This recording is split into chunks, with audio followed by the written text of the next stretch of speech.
Ay nako, grabe talaga, sobrang kaba pala talaga kapag nagpipiti mga guys. Kaya kung mapapansin nyo, napangiti nga pala ako dyan kasi nakikita ko na parang may dalawang guhit. At sobrang nagulat talaga ako sa resulta, grabe positive talaga ako guys. Ayan, dalawang guhit at sobrang linaw guys. At grabe, sobrang saya ko talaga dyan mga guys. Guys, nagdalawang guhit ako guys. Ano, nanginginig ako.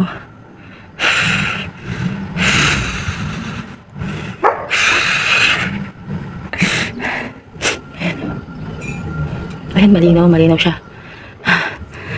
Diyos ko, salamat po. Alam ng asawa ko na magpipiti ako ngayon kasi usapan na namin to. 7:30 pa lang ng umaga ngayon. Ayan. So, nanginginig pa rin ako ngayon. Lamig ng kamay ko. Gusto ko magtatatalon kaso wala pang nakakaalam dito sa bahay.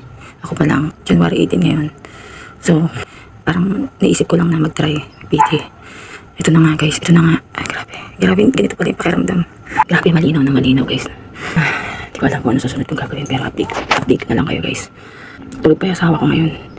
Ano pa lang ngayon sa Dubai ay alas 3:30 pa lang sa Dubai ngayon kaya hindi natin siya pwedeng walahin matulog. Siguro pagising na lang niya mamaya. Isusurprise ako na lang siya. Ayun, basta guys, update na lang na. Ito, blessing to sa amin. Grabe.